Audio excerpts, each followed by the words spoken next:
पत्नी के आधार पर 12,000 जो मुझे जानकारी है शिक्षकों को 10 से 12,000 इन्होंने किया है। पत्नी कोई ट्रांसफर किए हैं, पत्नी के आधार पर जो पति अप्लाई किया है उसको एक को नहीं किए। पता नहीं इनको पतियों से क्या नफरत है। पति के आधार पर पत्नी अप्लाई की, उसका स्थानांतरण इन्होंने किया, लेकिन पत्नी के आधार पर पति ने जो स्थानांतरण दिया उसमें टच नहीं किए। आप समानता का अधिकार है, आप ऐसा नहीं करें कि आप पत्नियों के ला दें या पति को उधरे छोड़ दें। यह बिहार विधान परिषद राज्य सरकार से अविस्ताव करती है कि वह राज्य के सरकारी विद्यालयों में कार्यरत शिक्षकों शिक्षिकाओं को ऐच्छिक स्थानांतरण की सुविधा यथाशीघ्र प्रदान करे। महोदय, अभी राज्य सरकार ने स्थानांतरण भी किया है। लगभग पति पत्नी के आधार पर 12,000 जो मुझे जानकारी है शिक्षकों को 10 से 12,000 इन्होंने किया है, लेकिन पत्नी कोई ट्रांसफर किए हैं। पत्नी के आधार पर जो पति अप्लाई किया है उसको एक को नहीं किए। पता नहीं इनको पतियों से क्या नफरत है। एक भी उसमें देखेंगे तो सब जो पति के आधार पर पत्नी अप्लाई की उसका स्थानांतरण इन्होंने किया, लेकिन पत्नी के आधार पर पति ने जो स्थानांतरण दिया उसमें टच नहीं किए।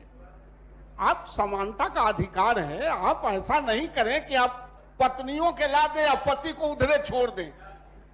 महोदय, दूरी के आधार पर स्थानांतरण जो भी आपके दर्द को सरकार समझती है माननीय मंत्री जी। महोदय हम तो वापिस भी ले लेंगे। आपका आदेश आसन का निर्देश होगा तो हम कुछ बोलेंगे भी नहीं। आपका निर्देश सर्वोपरि है। मैं यह कहना चाहता हूं कि जो दूरी के आधार पर है लड़के और लड़कियों को, पुरुष और महिला को, उसको तत्काल इतना टाइम लगाएंगे 10,000 स्थानांतरण करने में, तो ये जो 1 लाख 1.5 लाख स्थानांतरण के लिए आए तो ये तो 2-4-5 साल लग जाएगा। इसलिए महोदय, कोई बिना भेदभाव के, महिला और पुरुष के बगैर भेदभाव के जो आपने निकाला है उसका स्थानांतरण तत्काल दूरी के आधार पर भी करें। और सरकार ने घोषणा भी किया है, काम भी लगाया है, सिर्फ हम महसूस करा रहे हैं महोदय। इसलिए मैं सरकार से आग्रह करता हूं कि इसको करें।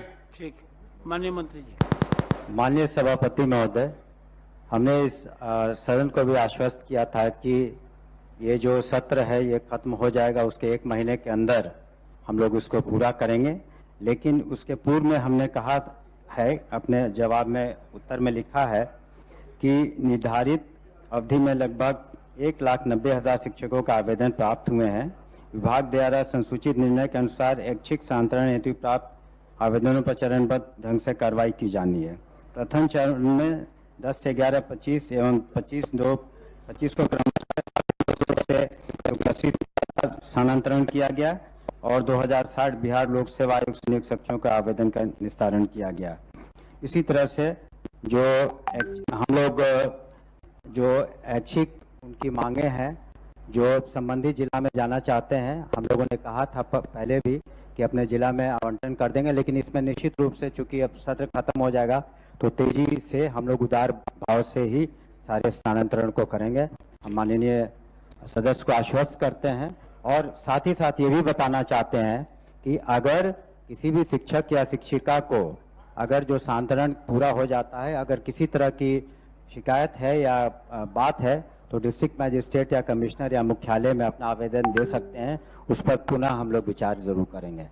ठीक है माननीय। अपना संकल्प कृपया वापस लेने की कृपा करें। धन्यवाद। संकल्प तो वापस नहीं ले रहे हैं। जब मंत्री ने पूर्ण रूप से आश्वस्त किया है हम आश्वस्त कि आपको अपनी पत्नी के पास ट्रांसफर कर दिया जाएगा। महोदय, हम आश्वस्त हैं।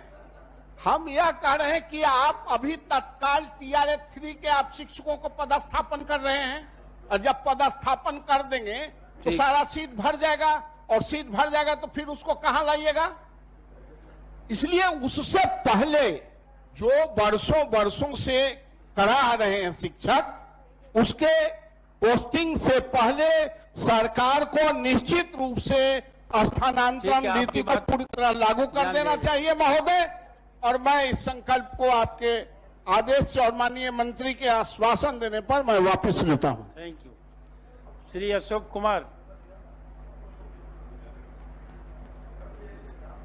सभापति महोदय, यह बिहार विधान परिषद राज्य सरकार से विस्ताव करती है जो लोकहित में मगध विश्वविद्यालय के अंतर्गत RMW college Nawada, TS college Hisua, SN Sinha college Warisaliganj एवं केलेस कॉलेज नवादा, इन सभी अंगीभूत डिग्री कॉलेज में पोस्ट ग्रेजुएट का वेतन भुगतान होता है लगभग 15 कोटि के शिक्षकों का, और किन्हीं का भी वेतन समय पर नहीं मिलता है।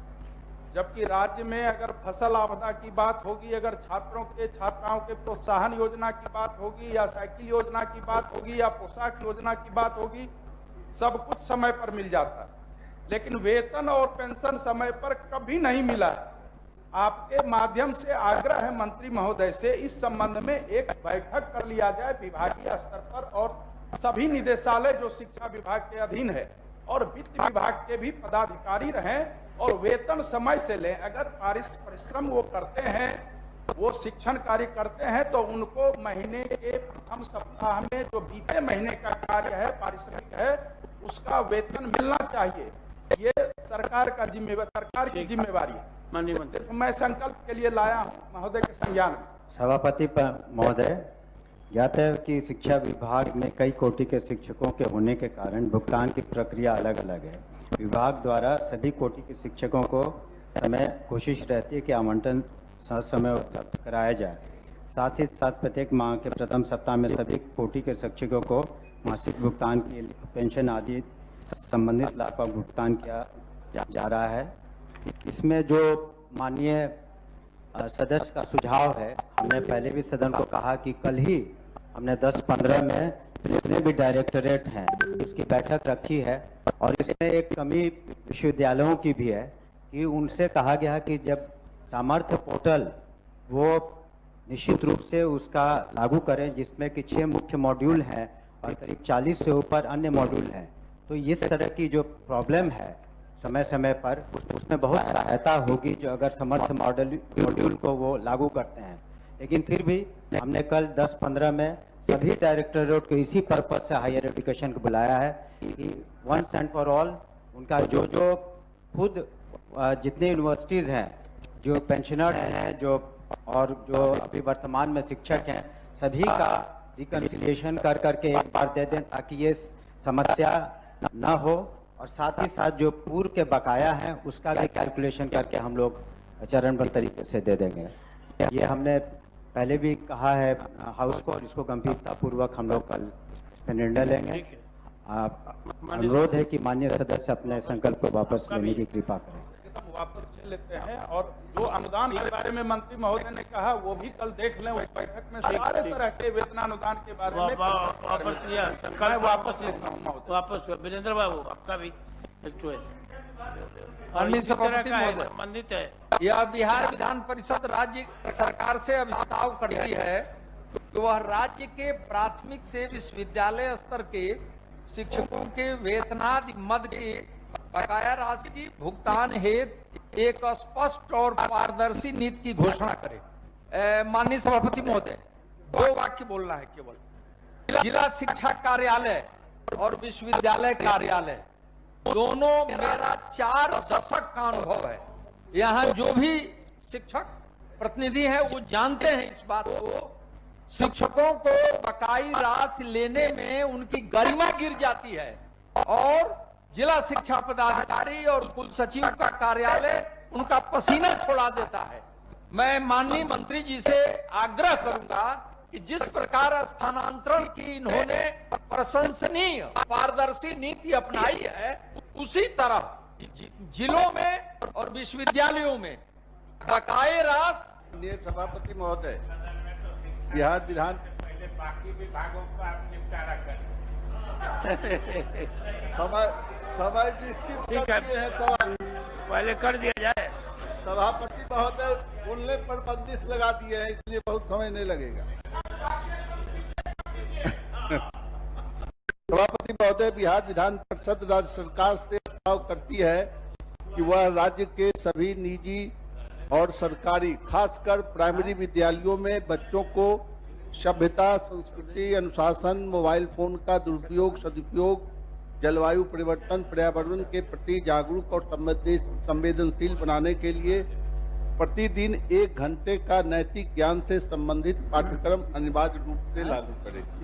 सभापति महोदय, ये बड़ा ही बर्निंग सवाल है। आज समाज में जो मूल्यों का ह्रास और नैतिकता में जो गिरावट आई है, छोटे स्कूल के बच्चों को अगर हम अपने स्तर से पाठ्यक्रम में शामिल कर नैतिकता का ज्ञान, नैतिक ज्ञान का क्या प्रमुख तत्व है, नैतिक शिक्षा देने के तरीके और नैतिक ज्ञान का क्या महत्व है। माननीय मंत्री एक मिनट में सभापति महोदय, जल्दी समाप्त करना है। जल्दी हम कहाँ बोल रहे, विस्तार से पढ़ भी नहीं रहे। राज्य के अब जब आप खड़ा हो गए हैं, भावनात्मक बुद्धिमत्ता, सामाजिक कौशल, स्वास्थ्य और फिटनेस, डिजिटल जागरूकता, पर्यावरण और प्रकृति से जुड़ाव और निर्णय लेने की क्षमता, अगर इन चीजों को पाठ्यक्रम में जोड़कर अपने छोटे बच्चों, खासकर प्राइमरी स्कूल के बच्चों को अगर इसका शुरू से हम ज्ञान दें तो निश्चित रूप से यह आवश्यक है। आज के दिनों में समाज के बच्चों पर जो मोबाइल फोन और उसका जो प्रभाव पड़ रहा है, नैतिक मूल्यों में जो गिरावट आ रही है, उसका उसमें सुधार हो। माननीय मंत्री। अध्यक्ष महोदय, राज्य के सभी सरकारी विद्यालयों में बच्चों की सभ्यता, संस्कृति, अनुशासन, जलवायु परिवर्तन के प्रति जागरूक और संवेदनशील बनाने से संबंधित सामग्री को यथास्थान पाठ्यक्रम पाठ्य पुस्तकों में समाहित किया गया है। विद्यालय स्वास्थ्य एवं आरोग्य कार्यक्रम वर्तमान में राज्य के 32 जिलों में वर्ग 6 से 8 तक के विद्यालयों में क्रियान्वित है। आगामी शैक्षिक वर्ष 25-26 में राज्य के सभी जिलों में इसका क्रियान्वयन किया जाएगा। नैतिक शिक्षा के अंतर्गत मोबाइल फोन का दुरुपयोग, सदुपयोग, इंटरनेट, सोशल मीडिया का दुरुपयोग, सुरक्षित उपाय के संबंध में बच्चों को जागरूक और संवेदनशील किया जा रहा है। भविष्य में भी पाठ्यक्रम पाठ्य पुस्तकों के विकास के क्रम में ध्यान रखा जाएगा। जैसे कक्षा 5 के पर्यावरण और हम भाग 3 पाठ्यक्रम के पाठ में ऐतिहासिक स्मारक, हमारी फसलें इत्यादि का भी जिक्र है। मैंने और भी चीज़ें हैं, तो मैंने ग्रहण किया आपके सुझाव को। यथासंभव हम लोग इसको समाहित करने की कोशिश करेंगे। आप इसे संकल्प को वापस लेने की कृपा करें। सभापति महोदय, हम